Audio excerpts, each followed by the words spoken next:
Hey, what's up, guys? I'm Brian Altano. I'm here with Jared Petty. Look at this, Star Wars! Two of the biggest Star Wars fans here at IGN. Now, we thought we had seen enough Star Wars for the year until The Force Awakens comes out on December 18th or the 17th if you got it early. You thought you'd Yeah. seen enough Star Wars. I thought we had seen enough. I want more Star Wars. You want more? Absolutely. Okay, yeah. well, we got more Spoil the whole today. thing for me. I want There was an international trailer specifically for the Japanese audiences that came out this morning. Star Wars. Star Wars that apparently has a ton of new footage in it. So we thought we'd dig through some of the stills and find some of the coolest new stuff in it. So right off the bat, right here, this is the first shot of the new trailer, and it's a brand new shot, which is very fascinating. So what are we looking at here, Jared? Well, right here we're looking at what's probably the engine cavity for an Imperial Star Destroyer or Super Star Destroyer. We've seen both crashed on Jakku. I'm not sure which, and I'm suspecting that this figure out in front of that, just judging from the says, maybe Rey from a long distance. We know that Rey's a scavenger. We know that she's here on the planet Jakku. We've seen scenes of her moving around inside wrecked starships. This may very well be part of that same. Which is kind of an interesting concept, right? That there was this huge war here on the planet of Jakku. It took place 30-something years before the movie. You'll be able to play it in Battlefront, actually. Yeah, and which is really we cool. know more and more about this. Apparently, this is the climactic battle where the Rebel Alliance and the Galactic Empire finally just reached the place where the war grinded to a halt. They're just like, we know that now from some of the supplemental sources, that this is where the Empire just said, fine, we're going to divide the universe up. And she's like, I'm going to go in there and find some of those med packs and guns and whatever I can find that's still sitting inside of these massive down ships. So let's move to the next frame here. All right, well, once again on Jakku. Yep. Now, this was a familiar shot from one of the older trailers, but I wanted to go back to it because it's really interesting. That is obviously an AT-AT Imperial Walker foot. Right. You told me you actually built this as a model. I built one of the model kits for it. I was really big into AT-ATs and ATSDs when I was a kid growing up. Well, they're awesome. Yeah, they're really cool designs. So this is if you actually go look up a picture of what one of them looks like, this is a foot, and I think it's her house. It might just be this. It's really cool to think that she lives in like a sideways Imperial Walker. I love this that we're a month away from The Force Awakens, and the AT-AT Foots were one of the very first, or AT-AT Foots, AT-AT Feet, are one of the very first things to leak back at the very beginning of production. We got photographs of them from a distance. Now, kind of circling around, here it is again. Yeah. And also off in the distance, that looks to me like the profile of a Corellian Corvette taking off, or a Rebel Blockade Runner. I'm not sure, though. Yeah, and we've seen a couple shots in the trailer that sort of illustrate that these are ships that are leaving the planet, and Rey is kind of stranded there. Or kind of being like, when's my turn? She's just sitting there like, yep, I'm a very Luke Skywalker evocative. Yeah, that Luke Skywalker looking into the sunset. Speaking of sunsets, we've got another one here. That's her speeder bike whizzing by in the middle. And we have a couple of characters just kind of walking around. And I don't really think this is meant to illustrate that these characters are of any importance, but more to show you how desolate Jakku is and what life is like there. Yeah, it's so a massive desert. Tatooine. Just that Luke Skywalker trapped. I want to get out, want to do more, want to see more of the universe. And we actually, we've seen some of the marketplace areas. We actually saw it in the J.J. Abrams charity video that he did. Yeah. So there is some sort of more lively type of marketplace areas there, merch and stuff like that. But we haven't really seen the downtown Mos Eisley ships taking off kind of thing just yet. You know. Nope, just the sticks. Yeah. Moving on. Just Here. the Oh sticks. wow. Okay. This. Really beautiful, very Apocalypse Now. Yeah, that's where mine went too. I was just like, holy cow, this is straight out Apocalypse Now. Yeah, gorgeous shot. This is brand new for the trailer. We get to see some of the kind of rockier side of Jakku in the background. Yeah, this is just a lovely, lovely shot. Yeah. Here. Moving on. Okay, so for the first time we see a flame trooper in action. This is also probably Jakku, judging from the ground and the scenery in the background. Yeah, we're seeing a lot of the same sort of architecture. Actually, I got really into this design. I picked up some of the Black Series figures, and one thing you'll notice is that you'll see in some of the promo art, there's a shot of Kylo Ren standing in front of some of the stormtroopers and snowtroopers and flame troopers, and if you see that sort of red pad on their shoulder, they're the kind of the commander of the group. Okay, and now what I love here with this guy also, I'm pretty sure that 30 years ago, this is what happened to Uncle Owen and Aunt Beru. Yeah. I think flame trooper. Totally. Gross. Yeah, that's my thought. Moving on. Okay, I love this. So many things going on here. First, take note of that background. That's going to be important later. But now let's talk about everybody's favorite Force Awakens topic, Kylo Ren's lightsaber. Right. Definitely one of the most divisive things since this movie came into fruition and into people's eyes and minds is that this saber is non-traditional in terms of lightsabers. Lightsabers are non-traditional in terms of logic, so that's okay. A lot of people are very mad about this thing. I think it's really awesome. Now, immediately we were supposed to understand that this imposing Darth Vader-esque character was carrying one of the most badass sabers in history. I don't think it's that calculated. This saber is finicky. It is janky. It is kind of stuttering and flickering and It's sputtering homebrew. all over the Yeah, place. it's homebrew. Yeah, it's Yeah, Time that's Life very- books build a lightsaber. It's building your own PC at home, you know. Exactly, It's a little rough around the edges, but it gets the job done. Exactly. So the way we see this thing power up is actually the centerpiece pops out first, and then the sides come out next. We've seen that in some of the earlier trailers, but you actually get to see it sputter and flicker a lot.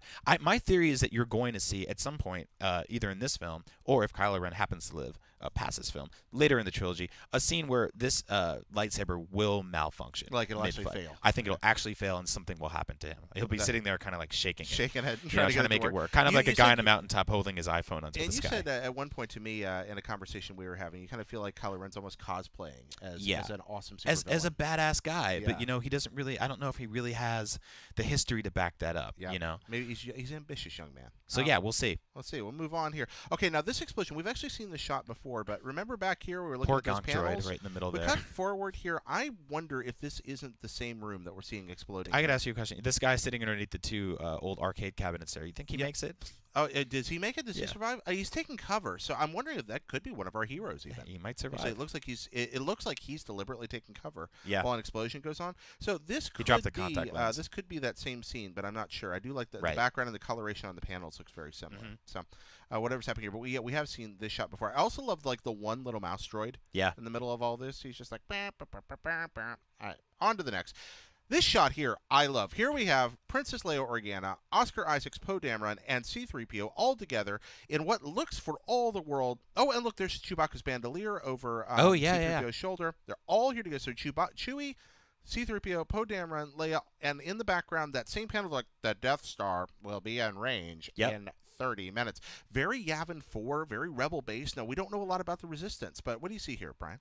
I think it's pretty fascinating because we've seen Poe Dameron in various concept shots. He's actually not on the poster, which is really weird. Well, he's on it. He's just little. Oh, he's very tiny. Yeah, he's little. But we don't really see him front and center in the big in the big part of it, and which is weird. It feels like they're pulling back on him a little. But we haven't seen him in this context particularly, which is really cool because it's very evocative of the original trilogy. They're in these kind of planning rooms, you know. Yeah. It feels So that it's cool to see him here. I don't know what happens with him and Kylo Ren. In the last trailer, the official trailer, we saw that sort of juxtaposition of Kylo Ren putting his hand out, Yeah. possibly reading his thoughts or blowing up his home planet. We don't really know how he fits into the story right now.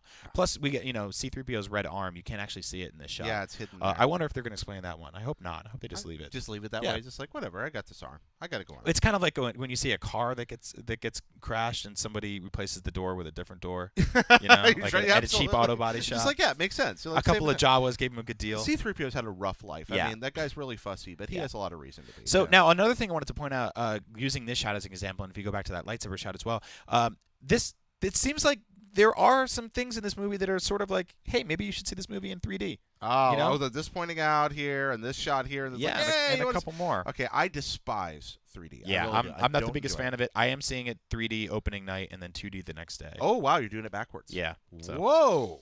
I wanted to see that first showing. Oh my god. Well, that's important. Well, let's I understand continue. that. All right, moving ahead from here. I do like also before we move on, just characteristic. We've talked about this before, but look at the side of that X-wing. It's Yeah. a lived-in galaxy. These are This is the this is janky, beat-up, busted old Star Wars from the original trilogy. they sell a toy of Poe's blue X-wing, so you Right. can go check that out. If There's you the want blue one and a the cool black shot one of you it. see in Yeah, different they're really places, cool. So Right. that was definitely a snow planet down there, by the way. Yeah, that's So- what it looks like from there. Although, that looks. Yeah, that's probably Starkiller Base. From the way it looks. Okay, there he is. The First man shot with of the plan. Chewie outside of just hanging out with Han, being like, "Chewie, we're home." Yeah, right? and I'm trying to figure out if this is on the Falcon or on a different installation. It's awfully tall for the I want to Falcon, point right? out too, Chewbacca looks really good for being a 240-plus-year-old dog. Well, as you know from the expanded universe, Mhm. which is no longer canon, but still referenced as a legend, wikis live a long time. Yeah, I mean, he was around during the Clone Wars. He was the only character that actually stayed around through all that. Besides C-3PO, who I believe was wiped, and maybe R2 remembers it, but nobody R2 really... remembers it, but curiously refrains from saying anything to anyone. and that it's would be kind of useful. hard to understand that guy. That's, that could be it. Yeah. So we get two shots at Chewie. We have one, and number two coming up. He's got Is that a thermal detonator? Well, it's not a thermal detonator. Is a big like beach ball from space that explodes. I think this is actually the detonation unit for some kind of explosive. Well, think about it. But- It's been 35 years since Return of the Yeah. Jedi. I mean, I think how it's a much trigger. how much has your iPhone changed? This in is the like last- that thing that Wile E. Coyote presses down on with both Right, hands right. to blow up the red, except much smaller. Yeah. But I do love what I really want from this movie is Chewbacca to just have this thing and it causes explosions anywhere he wants all the time. Yeah. Chewbacca just walking around blowing things up. Yeah. I'm okay with it. That could be 2 hours. Also, he's kind of got orangutan hands here. I know, it's very Look cute. at that. And there's the bowcaster in the background still. All right. I love this. This is lovely. Yeah. Okay, so he's not attacking her. This is obviously I'm capturing you right now. Yep. Or reminding her who he is, or whatever it is. I mean, Yeah. it seems like there's a fear in her face, but maybe a familiarity as well. Yeah, And we get to see that sort of sputtering lightsaber again. And if you set it in juxtaposition with Finn's lightsaber, or Finn holding a lightsaber, Yeah. in the promotional and trailer stuff that we've seen so far, there's not much confidence in the technology behind his whatever force crystal is powering this thing. Yeah, and again, that forest world in the background that we've seen some. Is this the same one that it's snowing on later on? Yeah, We're not it's definitely sure. one of the ones we don't know the name of yet. Yeah. So Cutting ahead here, quick shot. Now we've seen plenty of shots of the Starkiller base battle, but here we see BB in his role as astromech droid, probably in the back of Poe Dameron's X-wing. Yeah. We've seen this in the toys, but I think this is the first trailer we actually really clearly see BB acting as an astromech, just like R2. Yep.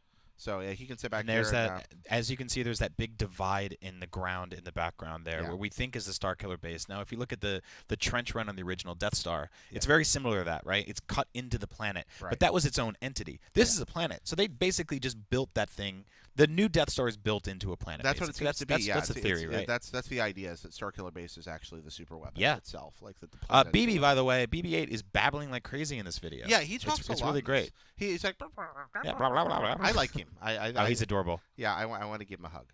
All right. Once again, another of those shots that makes you think about 3D. Now, we've seen the Millennium Falcon chase through the ruins, but this is from a different angle, cutting through the superstructures of the wrecked ships all over Jakku. Now, you wanted to point something out from this shot. We've seen this shot before, but we're getting a really clear look now at that other hand. Yeah, so this character has a ring on its finger, and it's got a sort of yellowish hand, and it's a small hand. It's much smaller than a human hand. Right. And that weird kind of alien fingernail thing. So right it could there. be one of two things. It could either be a jaundiced 6-year-old. Yeah, or Luke's, it could be Luke's Maz not doing Kanata. great. Yeah, or it could be Maz Kanata. I think it's Maz Kanata, who we see front and center, very small on the Force Awakens official poster that came out a couple of weeks ago. That's Lupita Luongo's character. We hadn't seen what it looked like for a while. If you actually look up, we've seen pictures of her doing mocap and facial mocap for this character, but we haven't really seen what she looks like front and center. I suspect we won't for a while. Probably not until the movie comes out. It could also be Bilbo Baggins. That's right. All right, That's cutting right. ahead here. This is rad. Okay, so I wish we could show you this in motion. Rey runs up to this here combat stick and just grabs it, and she looks so competent in this shot, like somebody who knows how to move fluidly, who understands fighting. Yep, that's her weapon. I mean, Jakku's a nasty place. She's a scavenger. She's got to fend people off. We saw in some of the toys, actually, there was this character named Unkar and his thug who captured BB-8 in a net, and we do see these two characters interacting at the start of the trailer. So I think that, she does rescue BB-8 at some point. They become friends. They go on this adventure. We don't know exactly what BB-8 has. Maybe it's a message. Maybe it's something else. My theory is he's sort of the MacGuffin of this movie in the way R2 carried a holographic message. I think BB-8 might carry something a little more tangible, possibly a saber. Perhaps Who a knows? lightsaber. Yeah, that makes a lot of sense. She's awesome with this staff, which means that she'll be awesome with something a little more Star Wars traditional weapon-wise if she ever gets her hand on it. Such as a lightsaber. Now, we've seen this shot a couple of times. Finn, I'm still not entirely convinced, knows exactly what he's doing with these things. Oh, no, I think there's an entire possibility that we're being led astray here and that this is actually going to be the weapon that ends up in Rey's hands or even Poe's. Yeah, we know he goes head-to-head with Kylo Ren in this scene. We've actually seen that happen. There's a definite fear in his face when that happens. He's a stormtrooper. Yeah. He's a stormtrooper that's wearing Poe Dameron's jacket in this shot. Yeah. I don't know how that happened. None of his possessions are his own. He's carrying somebody else's lightsaber, wearing somebody else's coat. Yeah. Finn's having a rough time here. Yeah, he's talk about cosplaying, right? I mean, he's always looking sweaty and scared. Yeah. But then again, he's having a rough day. Yep. You kind of get that opinion, or and then finally, okay, now we've seen sad Rey before, but here there's a lot going on here. I'll start with the theories that we already know are wrong. Okay. The one I started with was that's Chewbacca because that's hair flickering in the distance. But you pointed out that if you actually scrub through it, those are kind of really wilted, weedy-looking trees in the bact that aren't actually part of the foreground. behind. Yeah, I don't think that's actually fur. And there is a light gleaming on her face, which kind of infers that whatever just did whatever to whatever is down on the ground is escaping in a ship right now. Yeah, there's You like know, that, it's that, taking that off. running light type Yeah. thing going on. So who do you think this is? Okay, well, you look at the left side of the frame here, and Yeah. you can see what looks to be brown leather, and Mhm. I think that cuts it down to two people. This is either whoever's wearing Poe Dameron's jacket, which is probably Finn in It's this Finn, scene from yeah. what I've seen, or, and I'm going to hold on to this, I think Han Solo was toast in this movie. Really? And we've seen Han in the jacket, and yeah, really, I think Han Solo, 99.5% chance Han Solo is dead by the end of this And movie. you think he gets it right here? No, not necessarily. Okay. But I do think that he's also wearing a leather jacket. The thing is, his color on his jacket is darker. Yeah. So And here that makes it's a me lighter think that this jacket. There's could be actually some red Yeah. sections of fabric Yeah. there or leather. Yeah. So I think think this is Finn. I think Finn's a good guess. I'm still going to go with Han. I'm going to say this is Han. Okay. I'm I'm gonna gonna say I may this be is Finn, and I'm gonna say he's not dead, but in traditional Star Wars fashion, he's gonna lose a limb somewhere Or an eye. or a couple of things. Yeah. Or, You know? Oh my. Yeah. Ooh, I mean, luckily hand technology has advanced a lot since Bespin. Yeah, that's true. And eye patches. Ken Cosgrove on Mad Men proved to us that eye patches are always awesome. That's right. So that's good. I guess we'll find out more when The Force Awakens hits on December 18th or the 17th. If you got opening night tickets. Woohoo! Like God, I'm me. so excited. Yeah. This is so awesome. I can't I- believe we're getting a new Star Wars Yeah, movie. it's a good trailer, guys. Check the whole thing out. Thank you so much. Also, we've got some other Star Wars stuff going up today, and it's a busy, busy time. Check it all out. Let Yeah. us know how you're excited, what you're looking for. Yeah, if you got theories for what you saw in the trailer that we might have missed, let us know. Tweet them at us. I'm at Agent Bizzle. Brian Altano. This is at Petty, Jared. It's Yep. all one word. Let us know, and stay tuned to IGN for all things Star Wars. We're only getting started. There's a brand new trilogy coming, and we could not possibly be more excited. Woohoo! Star Wars. Ichiwawa.